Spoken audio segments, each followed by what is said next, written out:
It's Friday, June 10th, 2022. I'm Jackson Bird. Today, why are some people experiencing delayed positive tests from COVID-19? And new tests on the block, from expensive at-home hubs to COVID-sniffing dogs.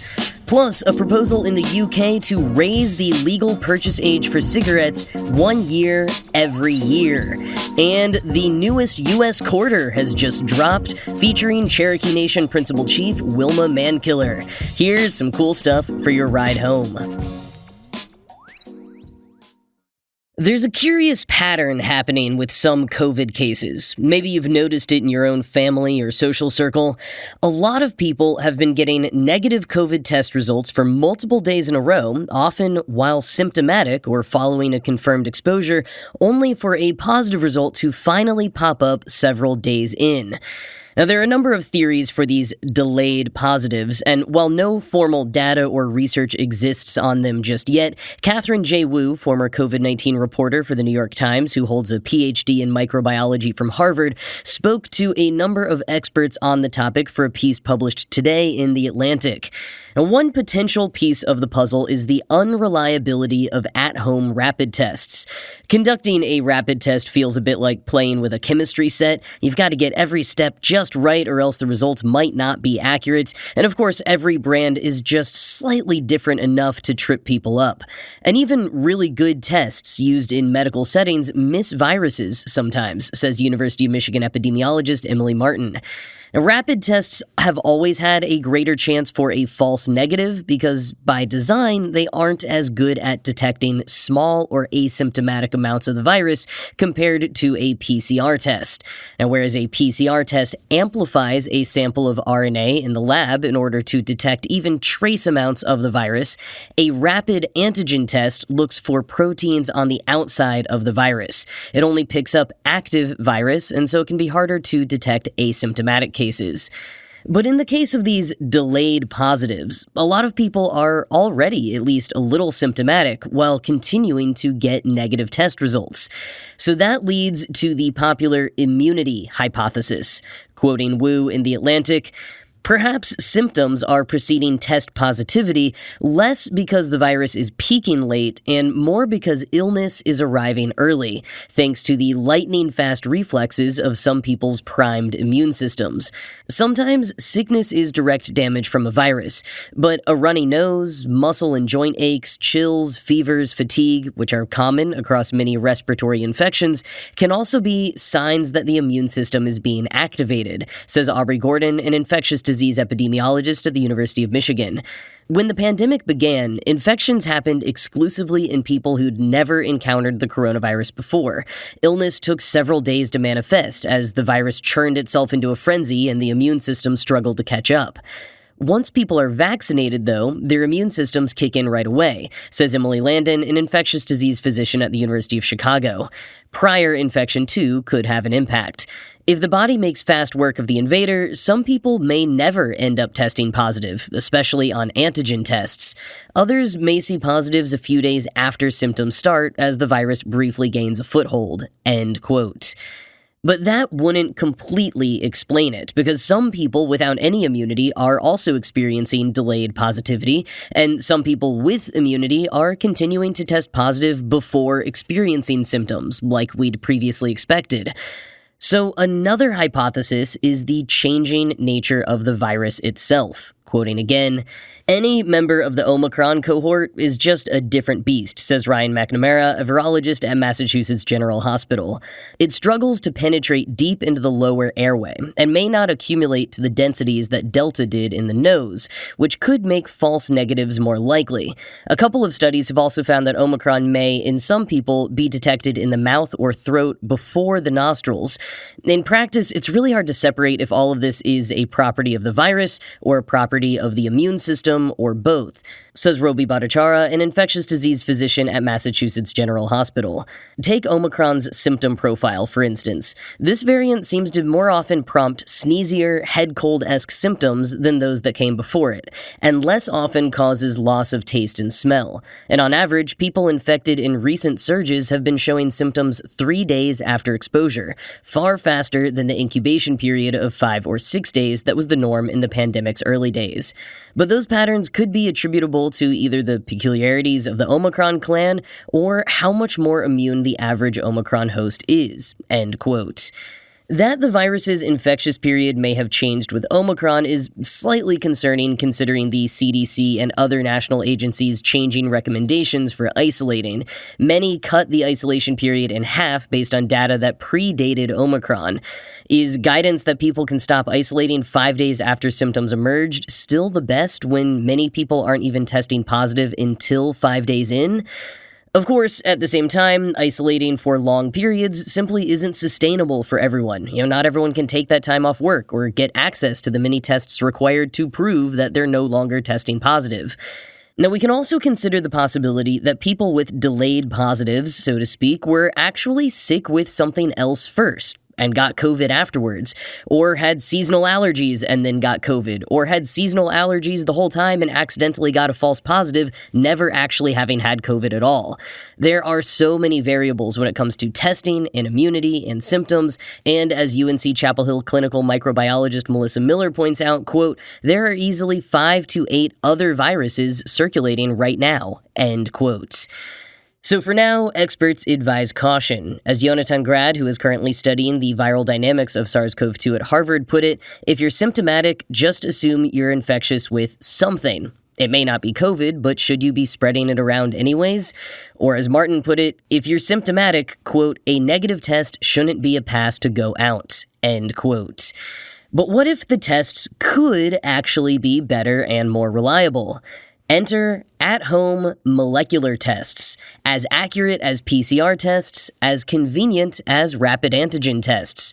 Here in the US, the FDA has approved 3 different versions from the brands Q Health, Detect, and Lucira Health.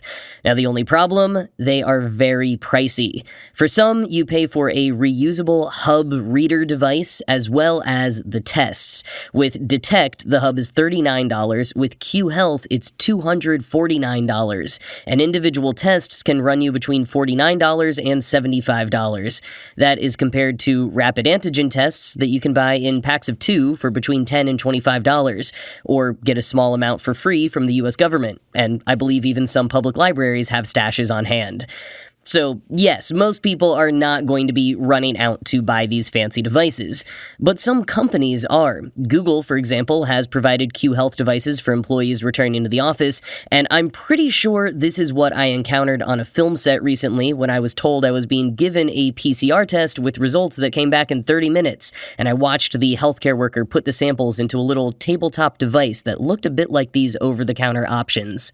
And even though these molecular tests are very similar to PCR tests, they aren't strictly the same thing. So they both use amplification to detect pieces of the virus's genetic material in a given sample, but the method of amplification varies. With PCR tests, the equipment has to cycle through higher and lower temperatures over several hours. Now with these other devices, it all happens at the same temperature inside of a small machine. And as The Verge points out in a comprehensive product review of the 3 FDA-approved devices, even though the upfront cost is higher, because they're returning more accurate results, you could conceivably save money in the long run, particularly in situations where you might be doing a rapid test every 24 hours after an exposure or something, whereas in this case, you might only need to do 1 or 2 tests. And even though they seem like luxury testing items that will further the accessibility divide, some of the companies say they actually developed them to be more accessible. Lucira and Detect specifically made sure that smartphones and the internet were not required to complete their tests, and given the accuracy, they say it's better to compare the cost to PCR tests, not rapid antigen ones. And in instances in which PCR tests are not covered by insurance or the government, they can cost around $130.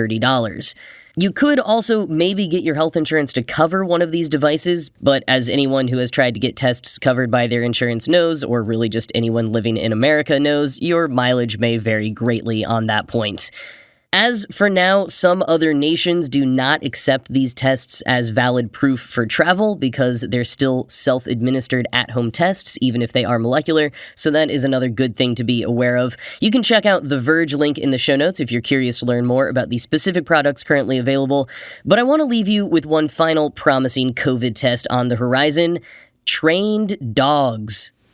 According to a peer-reviewed study published last week in the journal PLOS ONE, dogs trained to detect COVID-19 were able to do so with more accuracy than PCR tests. They detected COVID in 97% of symptomatic cases and, astonishingly, almost 100% of asymptomatic cases. I remember some talk about training dogs to detect COVID starting fairly early on in the pandemic, so it's fascinating to see how this has developed and been tested. And specifically, these dogs were sniffing samples of human sweat inside of olfaction cones and were able to analyze 20 samples in just 15 seconds, compared to the PCR tests, which can take days, or even those at-home molecular tests, which take between 30 and 75 minutes. While this is the first study to compare the results to other forms of testing, there was a study in the UK in May that showed dogs could detect COVID-19 with 82 to 94% accuracy, as well as a study last year in Florida that showed 73 to 93% accuracy. So this latest one is quite high in comparison. And again, these are dogs that have been trained. It's not like some superpower that all dogs have, and most of the dogs already had experience in odor detection, and all of them received several weeks of training on COVID-19 detection specifically. And while some airports and schools around the world have already been using dogs to detect COVID, Dr. Cynthia Otto, director of the Penn Vet Working Dog Center, told The Guardian that we are a long way from implementing canine COVID testing in a way that is broadly safe and scientific. Still, with everything I shared from experts before on the many variables extant around all forms of diagnostic testing, not just for COVID, but in general, it does seem like the more methods you have at your disposal, the better. So bring on the dogs.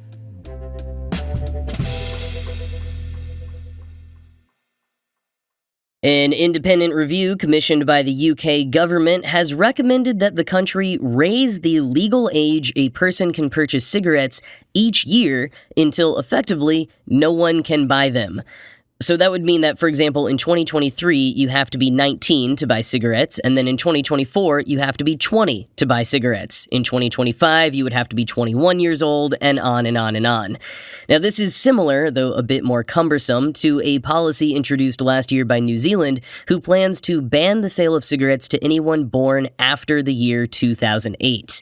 Both policies effectively aim to create a smoke-free generation, and this is in line with the UK's goals to be smoke-free by 2030, with smoke-free here being defined as less than 5% of the population smoking, and currently it is estimated that about 14% of the UK population are smokers. Again, the recommendation to raise the legal purchase age each year was proposed by an independent review. Ministers in England say that they would take it under consideration as they work on their own report on smoking, with some saying it is unlikely that this element will ever officially become law. But as Reuters points out, matters of public health have been in the spotlight in Britain, where there are rising debates about the cost of their publicly funded healthcare service. And Health Minister Sajid Javid notes that smoking is the single biggest cause of preventable illness and death in the UK, and this is despite the number of deaths falling. Even if this particular recommendation doesn't make it into official policy, the government is interested in any kind of new and unique options to help them hit their smoke-free by 2030 goal.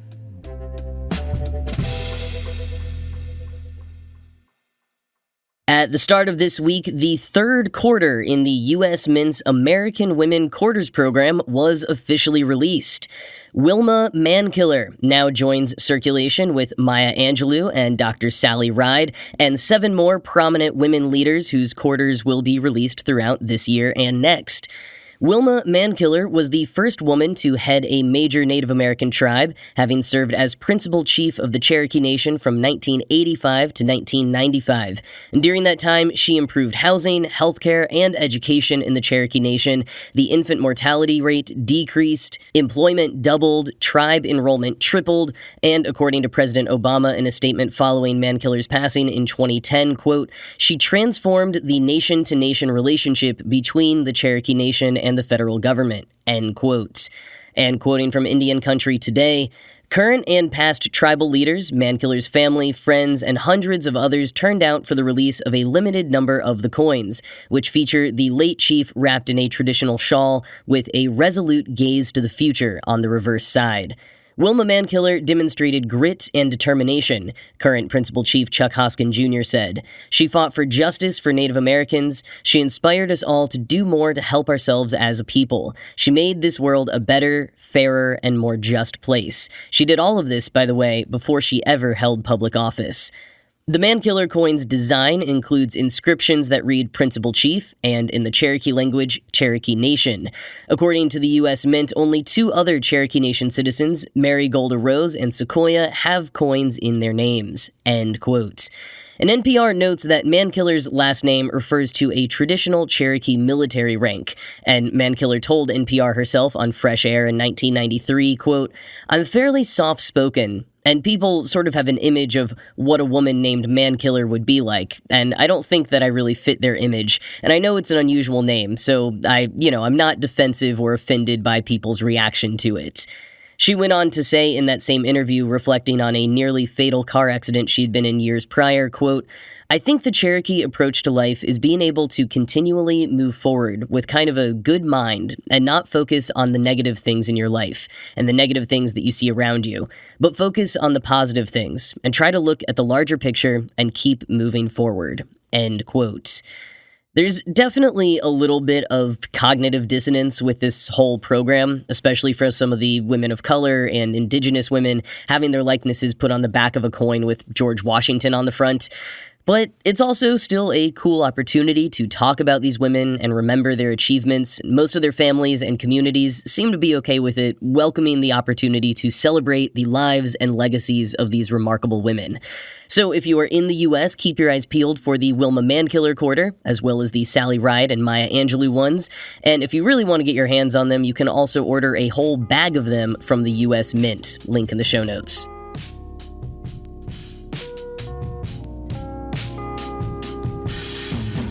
Well, that is going to be it from me for this week. As always, this show was produced by Ride Home Media. I'm Jackson Bird, and I will talk to you again on Monday.